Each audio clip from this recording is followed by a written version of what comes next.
good guy, I understand, does a Yeah. lot of benefit concerts. Yeah, very cool.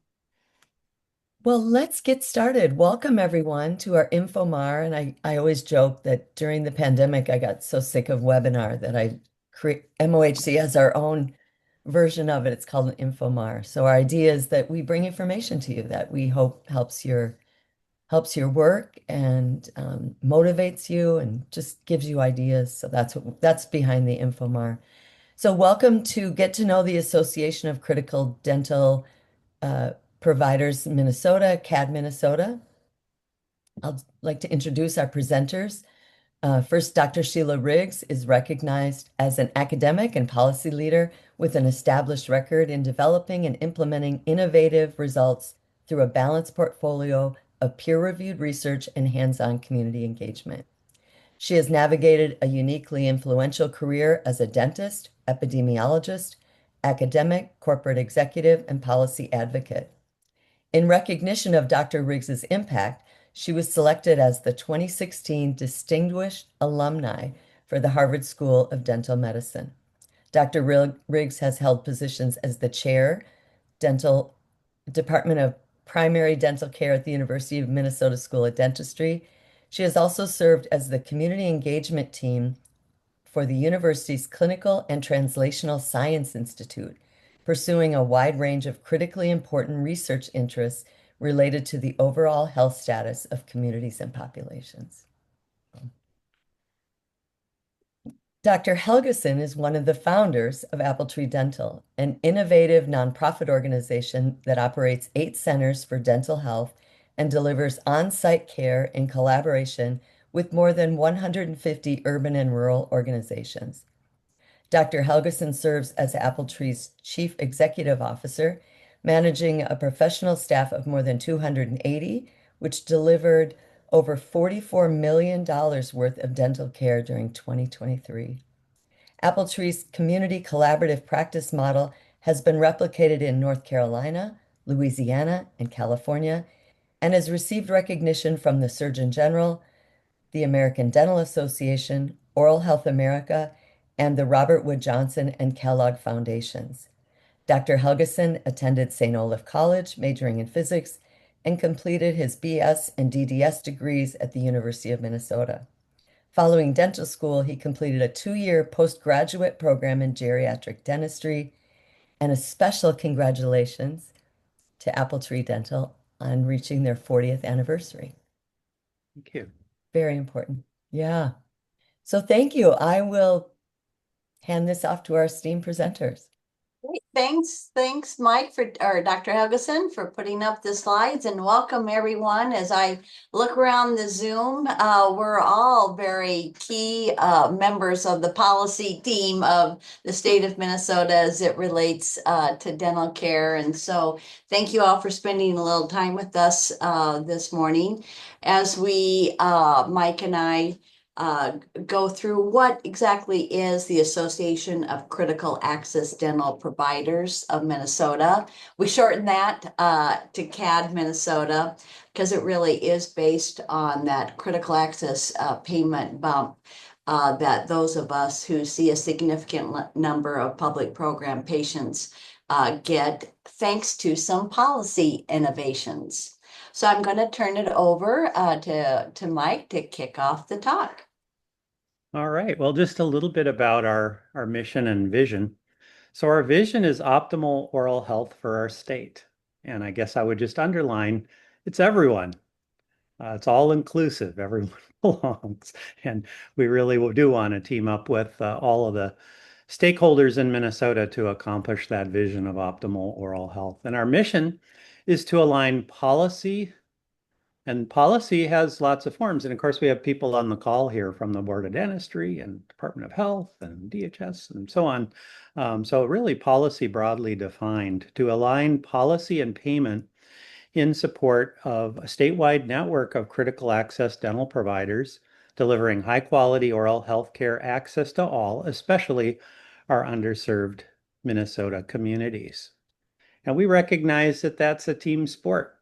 And so we really do want to engage with all the other players, the Oral Health Coalition that Nancy leads, the Minnesota Dental Association, Rural Health Association, Head Start, Hospital, um, Health Plan Association, et cetera. We really do want to work with all of the stakeholders that are engaged in trying to accomplish this vision.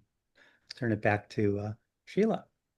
So as I alluded, it was a policy, a law that the legislature passed that recognized one way to help meet the needs, particularly the underserved Minnesotans, was to provide a payment bump to the critical access dental providers. That was in 2001.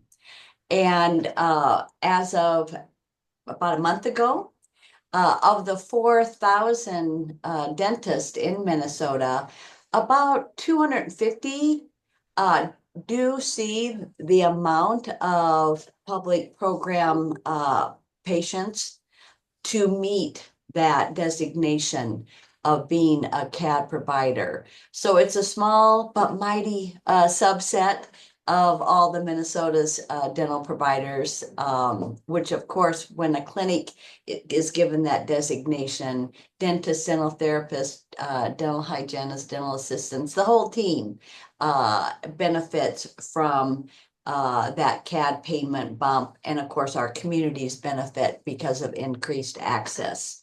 So just a year ago or so, about this time a year ago, a set of us decided to really be more formal in our advocacy efforts, that we would form a 501c6 which is nonprofit, but can partner with groups like the Minnesota Dental Association and others to really more formally and effectively advocate for our issues that are often more narrow than the Minnesota Dental Association. And so for those of us, the small but mighty set of not only clinics, but allied organizations that are members of the Minnesota Oral Health Coalition, we really feel that all of us working together, united, will be the strongest at aligning policy to payment so that we can keep moving the dial on improving access and quality for who pays this, the taxpayers of Minnesota. Next, go ahead, Mike. If I can get the next slide to go here, just bear with me. There we go. So a little bit more history related to the Critical Access Dental Providers Association. And one of the things that we accomplished very recently was funding for something called the Critical Access Dental Infrastructure Program.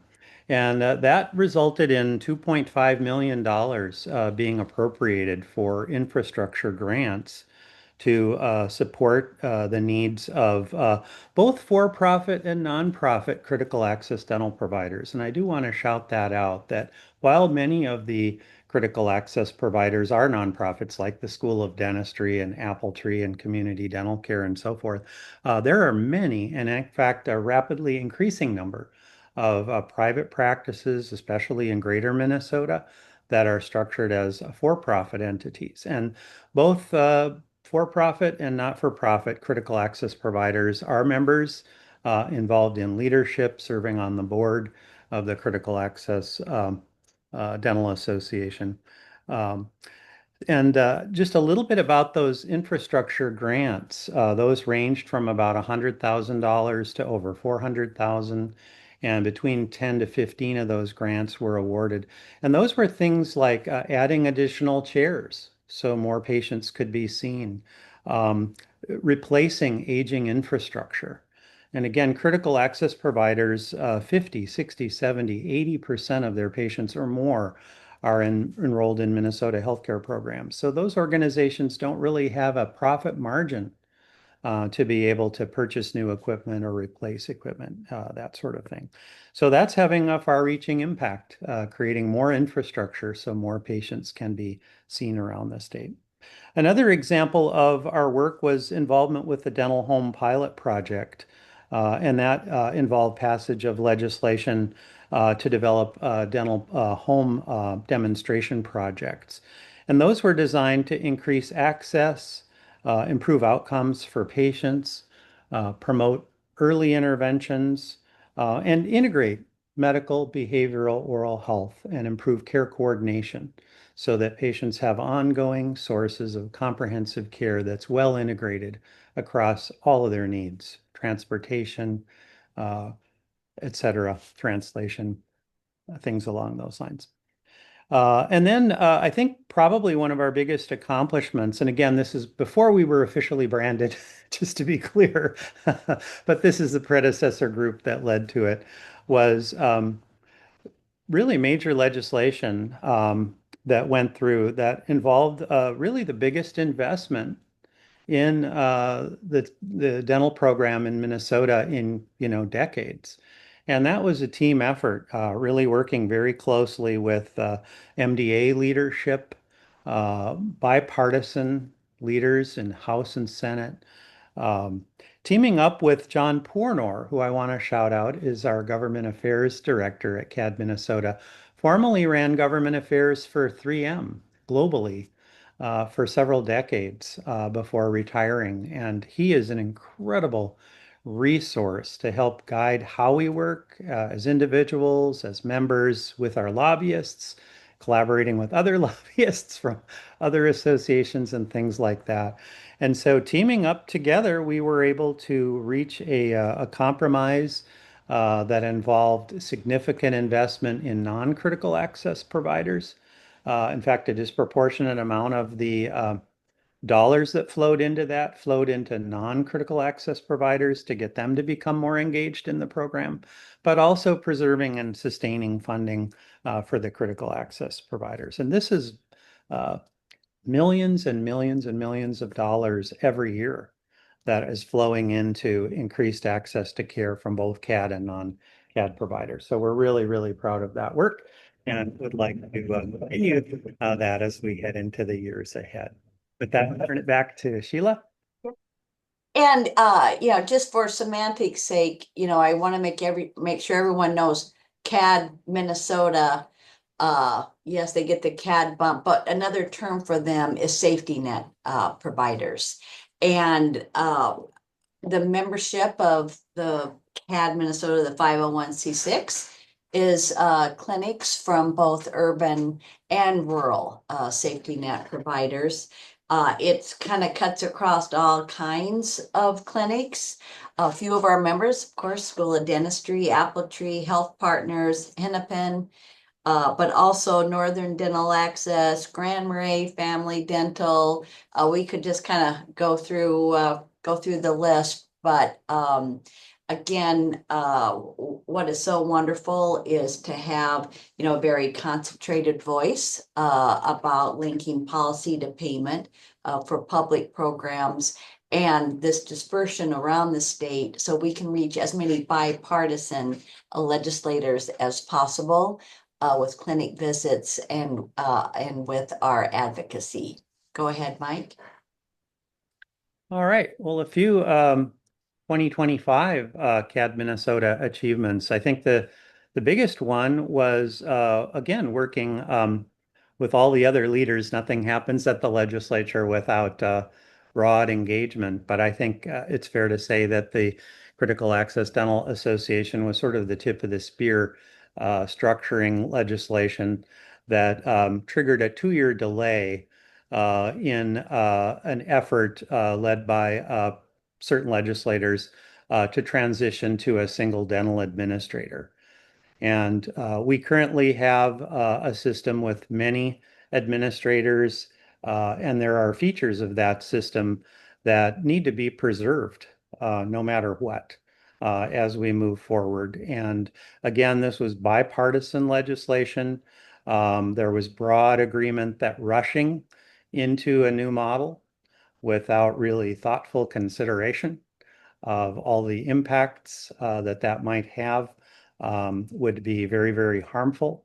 Our analysis among our members showed that from a financial point of view, it might result in losses ranging from 4% to 44% reductions in reimbursements to critical access providers, which are highly nuanced.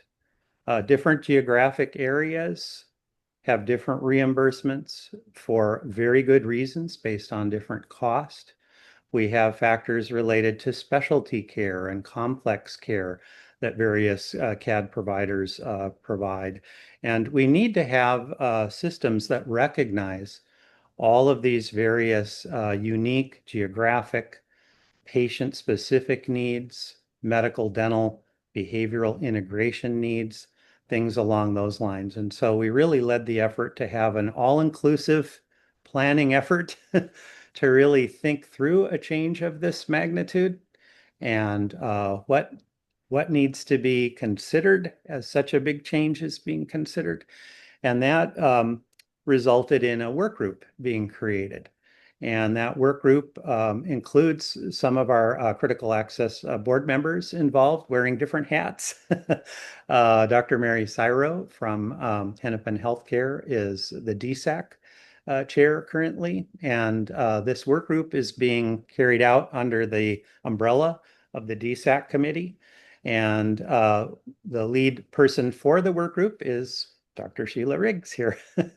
So we are playing an important leadership role, again, engaging all the stakeholders in a thoughtful process to make sure that whatever changes that we make are thoughtful and well considered and yeah, things along those lines.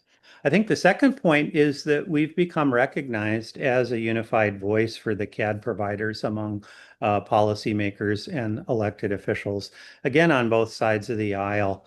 And I think that's really important. As Sheila mentioned at the front end, between 2/3 and 3/4 of all the dental visits that are provided to Minnesota healthcare program recipients are provided by critical access dental providers. And so these are organizations where a disproportionate share of their patient base are Minnesota public program recipients. Another cool thing about our organization is real-time support and results that we get by meeting. And we meet every single Friday. We have different committees going on every single Friday. They're widely open to participation and they're heavily attended by our members. We have lots of different things above and beyond just the rates that are paid. And those things include things like shortage area designations. You know, those have to do with placement of people with various scholarships and things like that. And critical access providers often rely on placement of people that have public health service scholarships in order to meet their workforce needs. We're all dealing with workforce shortages. How are we hiring folks? What are we doing? How are we training them? How are we working with the educational institutions to expand their dental assisting programs and their hygiene programs and the dental school and things along those lines? And then, you know, another practical member benefit as we go on to that is being able to talk about, gosh, what's happening on a daily basis that's either helping or harming us. And I think it's widely known that when UCare decided to switch its administrator to DentaQuest effective January 1 of this year, gosh, that triggered really just an enormous tsunami or tornado, or I don't know what analogy you want to provide, but disrupting payments from one of the two largest health plans and creating just extreme strain on critical access providers. One small critical access provider practice was unable to pay their dentists at all for a couple of months. They had to use every nickel they had just to pay their support staff because of disruptions in payments triggered by that administrative change. That's just one example of one plan changing an administrator and the disruption that can have if it's not adequately planned out and things along those lines. So that's just one practical example that impacted literally millions of dollars of cash flow problems for our critical access providers. And yes, and that, as you can imagine, creates extreme stress and challenges. But by working together with UCare and DentaQuest every Friday, we could get together as a group. We could be highly organized. We could summarize, okay, here's problem number one. Here's what we think the fix is, and come back a week later. Here we're making progress on this. So we were able to help UCare, DentaQuest, and all of our members solve a host of problems by being the right forum and work group to be able to deal with that. And of course, today we're paying really close attention to all the federal changes in Medicaid that are happening. And with John Pornor's expertise bringing in all the latest on what the expectations and possibilities are for changes in Medicaid funding impacting greater Minnesota, urban Minnesota, and really planning and providing input, for example, on future rural health funding that the federal government will be coming up with. We teamed up and provided, I think, really thoughtful input on to the federal government on that. So these are very practical things that that our organization helps provide. And again, by working with both our critical access dental providers and now our allied organization members.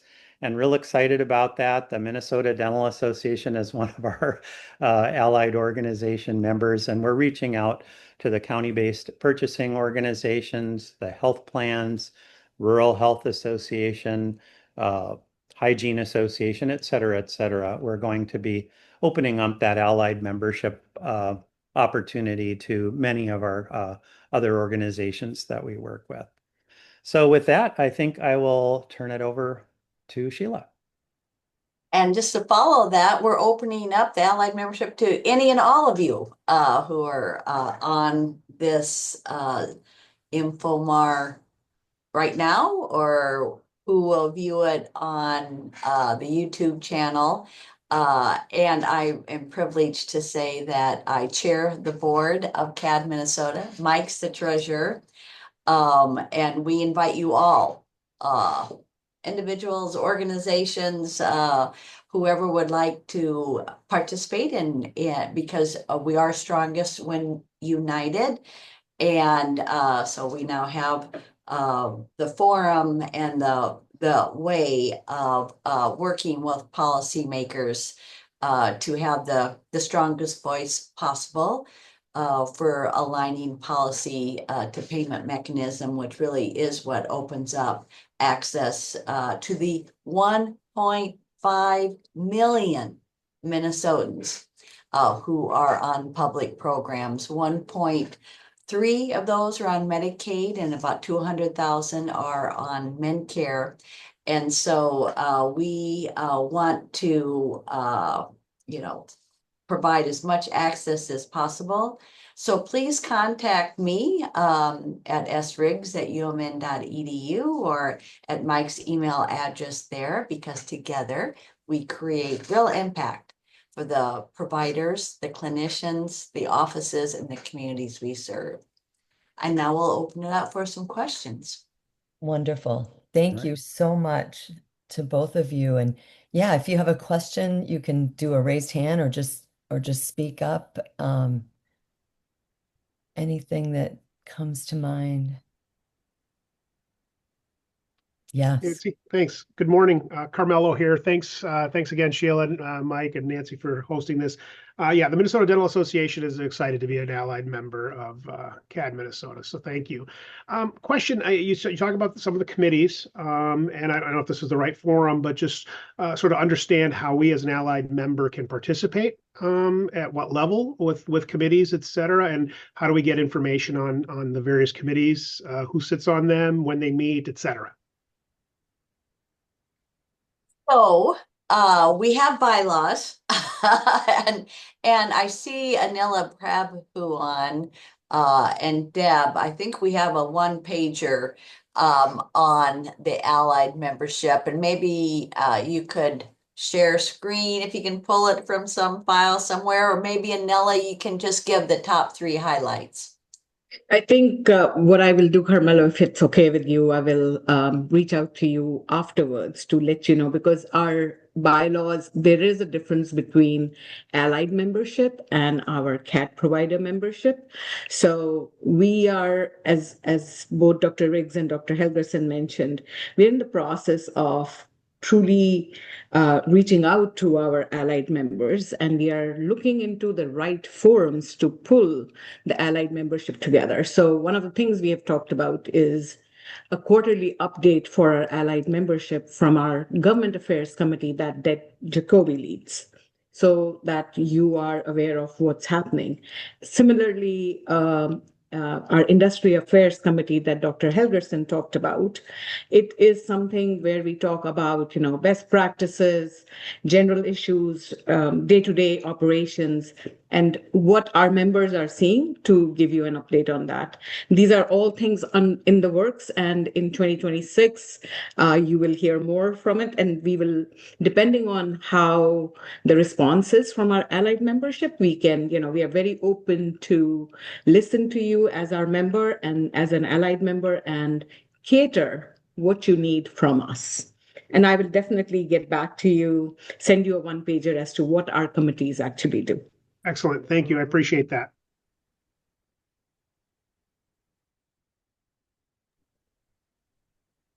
Anybody else have something they want to ask? I Well, guess you maybe it's do. me again. Yeah, Sorry. go for it. Yeah. So how Don't many be members? shy. Yeah. How many members does CAD-MN have in total? And do you define them as individual dentists or by clinic sites? By clinics, yeah. And we have 25, 27 clinics now. And what's your universe potentially? Yeah. Well, the 250, right? Right. Right. Yeah. Anybody who has that CAD designation is the. I would highlight too that the ones that we have, we started with the larger ones who were part of the kind of the predecessor Get to Yes group that Sheila led. And again, we're a small but mighty group, and we had to really, because we were coming into such an important session with such an important topic of really what could have been a catastrophic uh, not well planned out change in administration. Let's put it that way. We had to focus our energy right away on that rather than on more membership recruitment. But we're doing the allied membership recruitment. Just really got started on that in the last couple months here, and now we're reaching back out to all the rest of the CAD providers and hope to get those numbers pumped up here this fall and heading into next year. And again, looking forward to working with everyone on the call here and coming up with the improvements that we can all agree on. And we recognize that always involves some level of compromise and listening to both sides of the aisle. And gosh, in today's world, listening to and connecting with uh, both sides of the aisle and finding a solution that works for, for all the administrators and for the providers and, different geographies and things like that. We really feel like we've got the right mix of actively engaged providers to have a really good voice so that whatever we do come up with um, benefits all of those 1.5 million people that rely on it. And frankly, if a big chunk of those folks lose coverage due to federal changes, that's going to be very disruptive. Those people will still exist. They will still have dental problems. They will still need dental care. And they will still be showing up in hospitals and emergency rooms and having healthcare problems and all sorts of costly consequences if they don't have dental coverage or healthcare and healthcare coverage as a whole. So that's another reason why we all need to team up: medical, rural health, primary care, all the educational institutions teaming up on the workforce. And federal policies, as I mentioned, H-1Bs is another big one. I don't know if I mentioned that. But the safety net tends to have more H-1B doctors and so on. And gosh, there's some pretty, in my humble opinion, not well thought out changes in H-1B, frankly, that could be very disruptive. And not only for a safety net, but for rural health in general health, even in urban areas. So I think there are a number of issues where we can't do it alone. And I think with our voice for the critical access side combined with the rest of the safety net and rural health, I think we can, as a state, um, move forward. And that's everybody's goal. We want to be able to move forward and make I, progress. I think you can tell from Mike, we have a lot of work to do, and we want to do the work with you. Thank you. Any other questions? Anything, any comments? Anybody want to? Well, You can edit this out if oh, need be. And I'm speaking now as an old hygienist, not officially for either my employer or this association. But as a hygienist, you're always hoping that people won't need you. You're hoping that your work will be so that they're healthy and so on. And I sort of feel like this association, our mission and everything is very clear, but wouldn't it be lovely if we are so effective in our advocacy that maybe then critical access isn't needed and all of the MDA members can see public programs because the administration is better, the reimbursement is better, and all of that. So, yeah, not in my lifetime, but I do feel like having a catalyst for really good change. And that's why we're so open to hearing from everyone, the plans, the private dentists, and so on, because the long-term solution would be good for everybody. And I'll just conclude, Nancy. Really, the Minnesota Oral Health Coalition is kind of a role model for us. We saw oh, the power of you bringing together such a wide range of people who have one common value system around access to dental care. And so, we wouldn't be here today accessing a really tight universe, the universe that cares about oral health, if it weren't for your leadership for many years.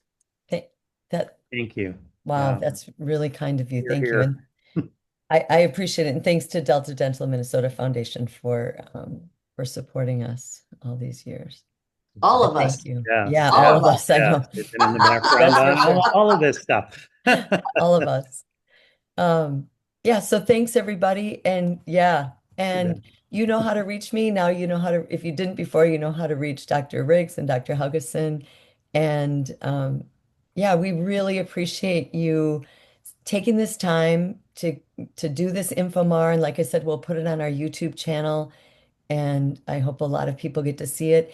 And if anyone else has a topic and you want to do something like this, just call me and we'll schedule it. And the idea again is to get information out that helps to support our work. So thanks Super. everyone. Thank you. Thanks, everybody. Let's see. All right. I'm going to stop our recording.